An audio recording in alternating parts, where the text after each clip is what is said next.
हाँ तो बच्चे लोग आज सामाजिक विज्ञान का वीवीआई प्रश्न बतलाते हैं। इसका पार्ट 1 बतलाए हुए हैं, सामाजिक विज्ञान का, हिस्ट्री का, ज्योग्राफी का, इकोनॉमिक्स का और सिविक्स यानी पॉलिटिकल साइंस का पार्ट 1 बतलाए हुए हैं। और सब विषय में से, सब सब्जेक्ट में से 6 प्रश्न बतलाए हुए हैं। पार्ट 1 का कंप्लीट कराए हुए हैं, 6 प्रश्न, 6 24 यानी 24 प्रश्न बताए हुए हैं। आज इसका पार्ट 2 कराते हैं। पार्ट 2 में भी 6 बतला देंगे, तो 24 दूनी कितना हो गया, 48 हो गया।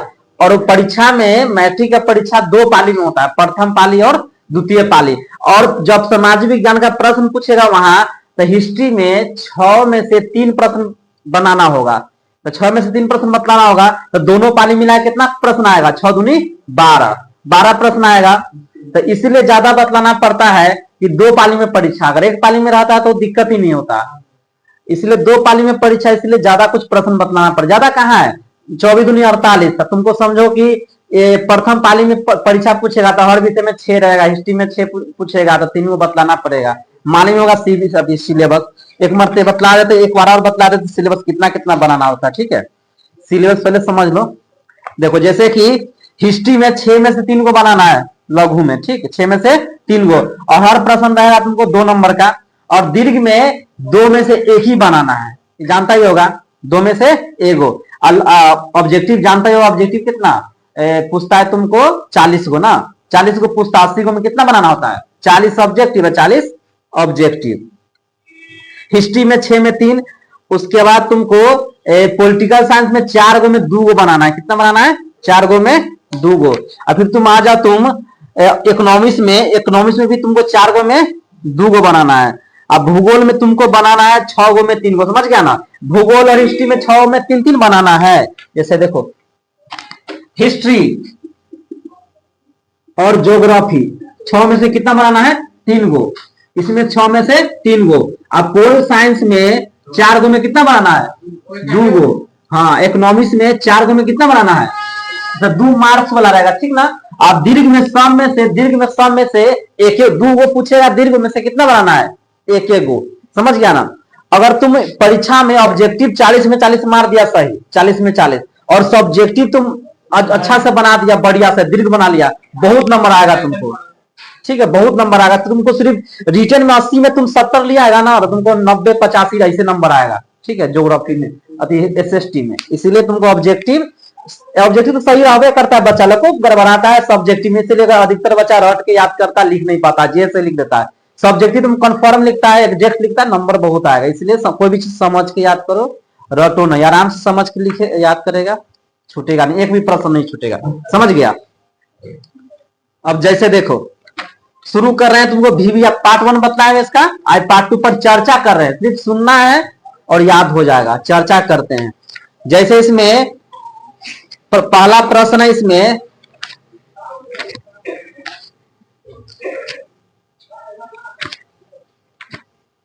जैसे पहला प्रश्न इसका देखो, जैसे इसका पहला प्रश्न देखो, करा इसमें जर्मनी के एकीकरण की क्या बाधाएं थी। ये जो प्रश्न है 2022 में पूछे हुआ है, 2022 में पूछे हुआ, 3 साल हो गया पूछा, 3 साल हो गया ना, ये प्रश्न पूछ सकता है। करा जर्मनी के एकीकरण की क्या बाधाएं थी, क्वेश्चन जो है ना वीवीआई है, तो इसका आंसर कैसे लिखेगा, इस पर चर्चा करो। जब चर्चा करेगा ना तो तुमको याद हो जाएगा। तो जर्मनी के लिखना तुम परीक्षा में, जर्मनी के एकीकरण की निम्नलिखित बाधाएं थी। पहला बाधा क्या था, पहला बाधा तुम लिख सकता है, जर्मनी में राष्ट्रवाद की भावना का अभाव था, मतलब वहां के लोगों में राष्ट्रवाद नहीं था। राष्ट्रवाद पढ़े हैं ना क्वेश्चन, राष्ट्रवाद पढ़ाए हुए हैं, पार्ट 1 में बतलाए भी होंगे, पार्ट 1 में राष्ट्रवाद बतलाए थे। तो राष्ट्रवाद के माने क्या होता है कि व्यक्ति को, जो व्यक्ति जिस जगह जन्म लेता है उसको अपने देश से प्रेम होता है, चाहे उसकी भाषा, उसका संस्कृति, उसका पहनावा, उसका खान पान अलग ही क्यों ना हो, समझ गया ना, उसको अपने देश से प्रेम होना, तो देश प्रेम होना ही राष्ट्रवाद होता है, समझ गया। तो जर्मनी के लोगों में क्या था, राष्ट्रवाद की भावना का अभाव था, मतलब वहां के लोगों में राष्ट्रवाद नहीं था, वो देश के लिए नहीं सोच रहा था। दूसरा पॉइंट लिखना, वहां के लोगों में ना, ठीक है, सामाजिक और राजनीतिक एकता का भी अभाव था, मतलब कि राजनीतिक सूझबूझ नहीं था, मतलब कि से देश के लिए क्या करेगा नहीं करेगा, देश में कैसे पॉलिटिक्स चलेगा, उसका ज्ञान उसके पास नहीं था लेकिन कम था। फिर लिखना कि जर्मनी लगभग 300 छोटे बड़े राज्यों में विभाजित था। जर्मनी जो था ना, लगभग 300 छोटे बड़े राज्यों में विभाजित था, मतलब बहुत राज था वहां। एक देश में 300 राज था, छोटा बड़ा। और वहां का जो प्रशा था, प्रशा सबसे शक्तिशाली राज था। वो नहीं, वो जो सब पर दबाव बना बना के रखता था। उसके बाद लिखना कि मेटरनिक की प्रतिक्रियावादी नीति, जो मेटरनिक जो ऑस्ट्रिया का चांसलर था, समझ गया ना, वो भी नहीं चाहता था कि जर्मनी एक हो। एकीकरण का क्या अर्थ होता है कि एक होना। जो क्वेश्चन का जर्मनी के एकीकरण क्या बताया, तो एकीकरण माने जर्मनी बटल था, ठीक है, दो भाग में बट गया था, पूर्वी जर्मनी और पश्चिमी जर्मनी। तो वहां सिंपल है कि वहां के लोगों में एकता नहीं था, राष्ट्रवाद की भावना का अभाव था। और जो ऑस्ट्रिया का चांसलर था वो भी नहीं चाहता था कि जर्मनी एक हो। एकीकरण माने होता है एक होना। उसका एक और पॉइंट लिख सकता है कि ऑस्ट्रिया का हस्तक्षेप था मेटरनिक की प्रतिक्रियावादी नीति। बताए थे कि जो मेटरनिक था उसका प्रतिक्रियावादी नीति, और ऑस्ट्रिया का हस्तक्षेप था, उसमें ऑस्ट्रिया नहीं चाहता था कि जर्मनी एक हो। समझ गया ना, जर्मनी के एकीकरण क्या बताएगा, आराम से लिख सकता है। वहां के लोगों में राष्ट्रवाद की भावना का अभाव था, ठीक है। मेटरनिक की प्रतिक्रियावादी नीति, ऑस्ट्रिया का हस्तक्षेप था, जर्मनी लगभग 300 छोटे बड़े राज्यों में विभाजित है। क्लियर। हाँ तो बच्चे अगला प्रश्न देखो। अगला प्रश्न कह रहा है मेटरनिक युग क्या है। कौन? मेटरनिक युग, ठीक है।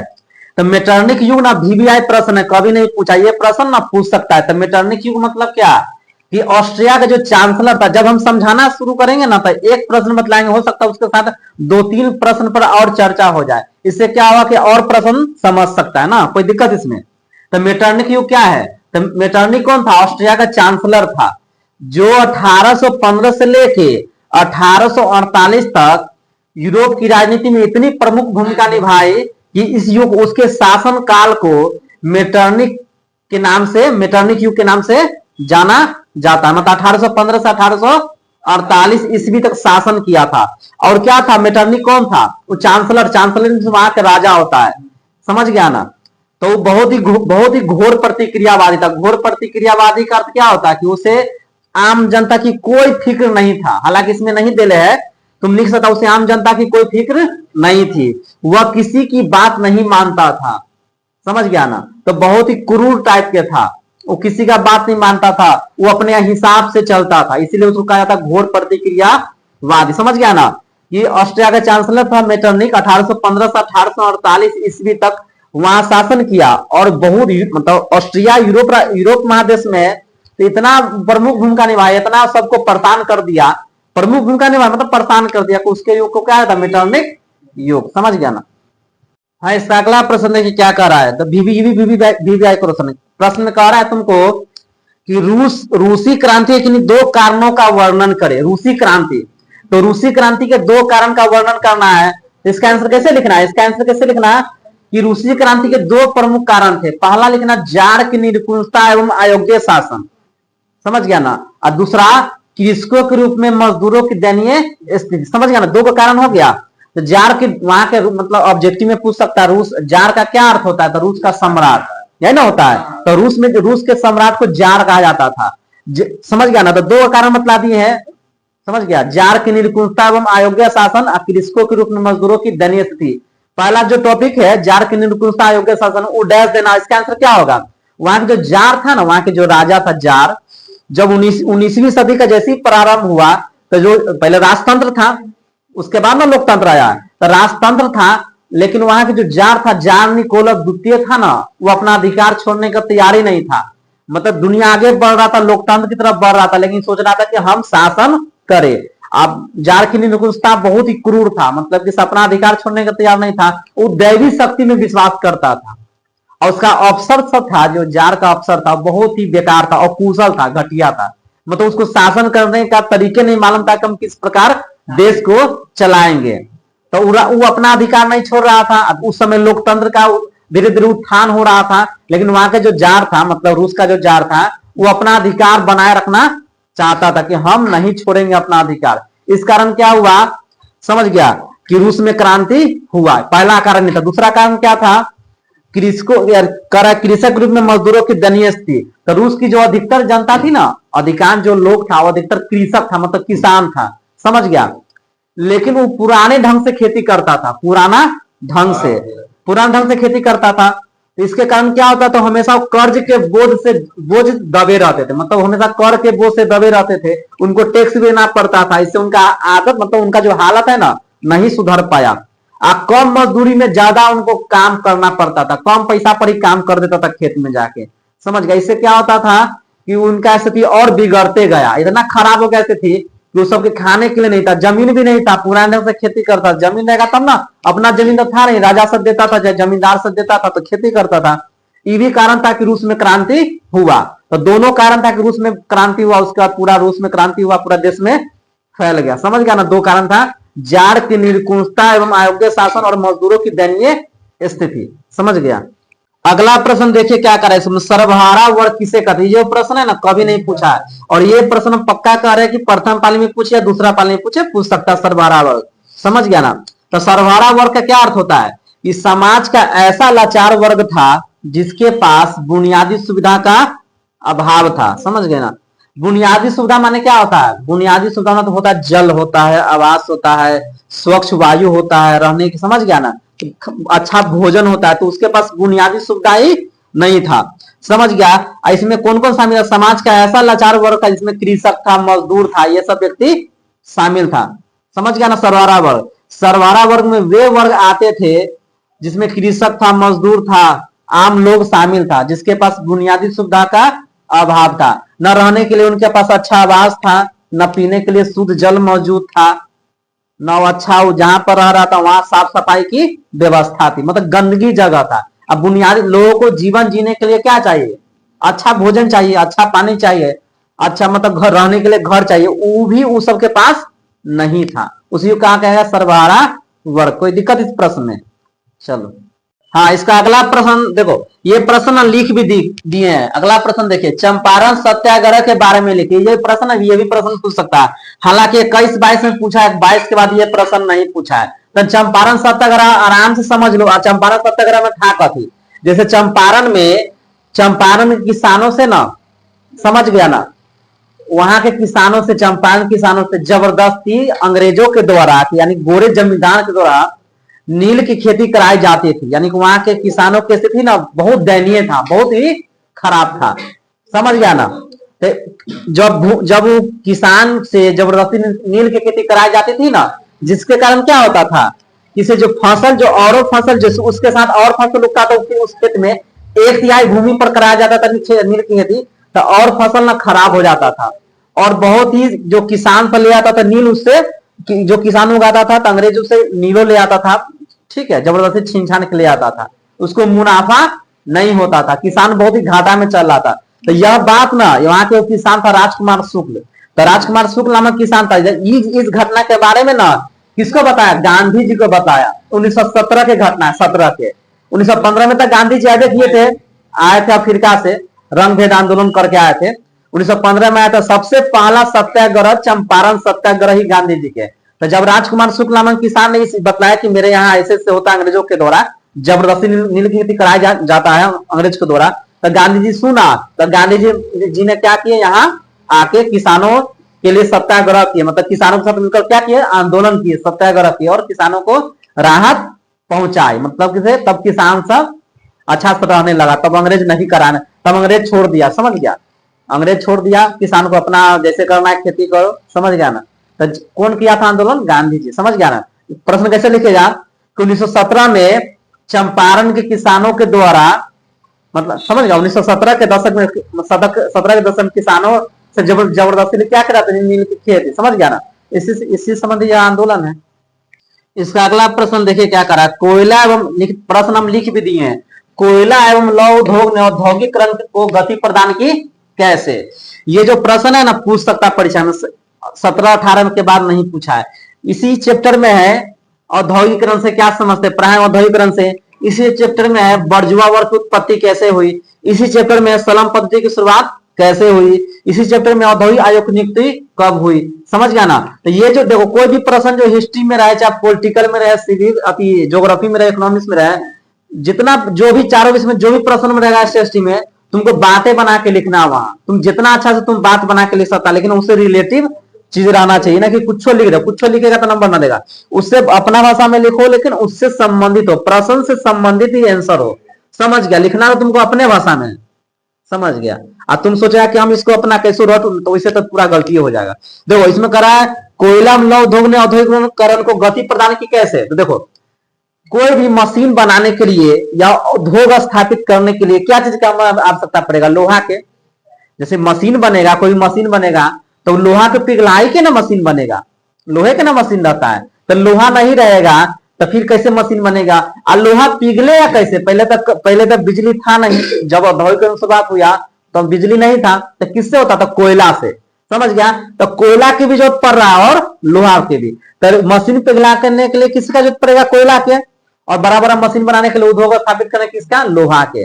दोनों के कारण ही उद्योगों का विकास हुआ। अगर दोनों नहीं रहता तो उद्योग स्थापित होवे नहीं का, न लोहा रहता न मशीन बनता। समझ गया, न मशीन बनता न वस्तुओं का उत्पादन होता। और मशीन कैसे पिघलेगा, मशीन कैसे चलेगा, तो वाष्प के द्वारा। वाष्प किससे आता था, कोयला से। पहले बिजली नहीं था, न डीजल था, पेट्रोल था। समझ गया ना ये बात के। तो दोनों का जरूरत था, ठीक है, बड़ा बड़ा मशीन स्थापित करने के लिए, बड़ा बड़ा मशीन बनाने के लिए, बड़ा बड़ा फैक्ट्री लगाने के लिए। दोनों ने औद्योगिकरण को गति प्रदान करने में मदद किया। समझ गए। अगला प्रश्न इसका क्या कह रहा है, विश्व बाजार से आप क्या समझते हैं। तो विश्व बाजार का क्या अर्थ होता है, विश्व बाजार का अर्थ होता है कि वह स्थान, बाजार का वह स्वरूप जहां विश्व की सभी वस्तुएं उपलब्ध हो, यानी विश्व के सभी वस्तुएं जहां मिलती हो, समझ गया ना, उसे विश्व बाजार कहते। जैसे क्या हो जाएगा, मुंबई भारत की आर्थिक राजधानी है, वित्तीय राजधानी है, वहां विश्व की सभी वस्तुएं उपलब्ध होती है, उसे क्या कहते हैं, विश्व बाजार। कोई दिक्कत इसमें। हिस्ट्री का लगभग बतलाए है क्वेश्चन, हम 8 से 10 बतला दिए, 8-10 को बतलाए होंगे। समझ गया ना, बोले तो 6 गो ही, लेकिन बतला दिए 8 से 10। मतलब जब हम समझाना शुरू करेंगे तो और भी क्वेश्चन बतला दे। एक प्रश्न में 3-4 प्रश्न बतला सकते हैं, इसलिए जितना बतलाएंगे सब वीवीआई प्रश्न है। और समझना, कोई प्रश्न रहेगा समझना, कोई पूछे परीक्षा में समझ लेगा, आराम से लिख सकता उसके बारे में। जैसे आप पोल साइंस में समझ लो कुछ क्वेश्चन, पोल साइंस में 7-8 प्रश्न समझ लो, फिर ज्योग्राफी का बतला देंगे, फिर इकोनॉमिक्स का बतला देंगे। समझ गया। देखो पोल साइंस में इस प्रकार का प्रश्न रहेगा कि सांप्रदायिकता क्या। हालांकि हम सांप्रदायिकता पार्ट 1 में शायद बतलाए हुए। सांप्रदायिकता बतलाया ना कि जब एक धर्म के लोग दूसरे धर्म पर टीका टिप्पणी करते हैं, जिसके कारण दोनों धर्मों के बीच विवाद होता है, उसे क्या कहते हैं, सांप्रदायिकता। ये सांप्रदायिकता देश के लिए सही नहीं होता है। समझ गया। जैसे कोई हिंदू है, मुसलमान है, और हिंदू अगर मुसलमान के बारे में बुराई करता है तो मुसलमान गुस्सा आएगा, मुसलमान अगर हिंदू होता है ना, तो सांप्रदायिकता इसी सबसे उत्पन्न होता है। समझ गया। हालांकि ये प्रश्न बतलाए हुए हैं, फिर भी समझा दिए। आगे देखो, इस प्रकार का प्रश्न रहेगा, जाति व्यवस्था कुछ कमजोर पड़ी है कैसे। पॉलिटिकल साइंस में ना तुमको थोड़ा बहुत रुचि भी रखना होगा, तुमको थोड़ा बहुत समझना ही पड़ेगा। इसमें ऐसा विषय है पॉलिटिकल साइंस, तुमको हिस्ट्री में समझ जाएगा, तुम अपना से पढ़ेगा, लेकिन पॉलिटिकल साइंस में तुमको पढ़ने के लिए बढ़िया से तुमको समझना पड़ेगा क्वेश्चन में क्या कह रहा है। अब बच्चा लोग तो 10वां तक पॉलिटिकल साइंस में कोई रुचि, राजनीति में तो रुचि रहता नहीं, इसलिए उसको समझ ही नहीं आता। और अधिकतर बच्चा छोड़ ही क्या आता पॉलिटिकल साइंस, तो जे से लिख देता है, नंबर उसको नहीं इसलिए करता है। जैसे प्रश्न है, जाति व्यवस्था अब कमजोर पड़ी है कैसे, तो इसका आंसर क्या लिखेगा कि जाति व्यवस्था, हमारे समाज में जो जाति व्यवस्था है वो कमजोर पड़ी है। इसका आंसर कैसे लिखेगा कि हमारे समाज में पहले जो जाति व्यवस्था था वो ज्यादा था, मतलब जाति के नाम पर छुआछूत भेदभाव होता था।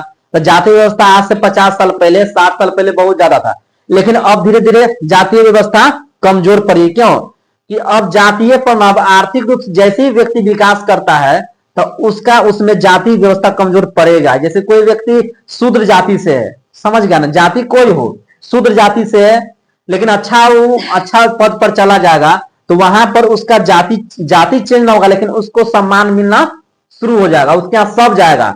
यहाँ अमीरी और गरीबी आ गया, मतलब अभी समाज में ज्यादा जाति छुआछूत नहीं है। हालांकि हिंदू समाज में शुरू से ही जातिवाद नहीं था, जाति व्यवस्था नहीं था। पहले वर्ण व्यवस्था पढ़ा ना, वर्ण व्यवस्था क्या है, वर्ण व्यवस्था 4 गो, ब्राह्मण, क्षत्रिय, वैश्य और शूद्र, पढ़ा है ना। तो ब्राह्मण का क्या काम होता है, पूजा पाठ कराना। क्षत्रिय काम क्या होता है, राज्य पर अधिकार होना या राज्य का रक्षा करना। वैश्य काम क्या काम होता है, खेती बाड़ी करना। शूद्र का क्या काम होता है, वही तीनों वर्णों की सेवा करना, अर्थात मजदूरी करना। समझ गया ना।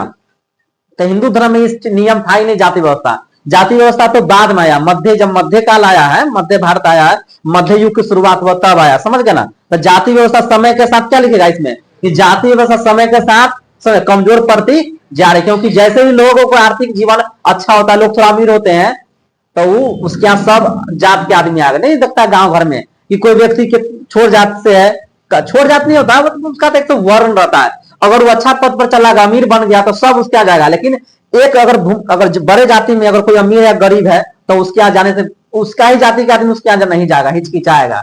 समझ गया? क्योंकि वो सोसाइटी पर डिपेंड करता है, उसको माहौल पर डिपेंड करता है। समझ गया ना?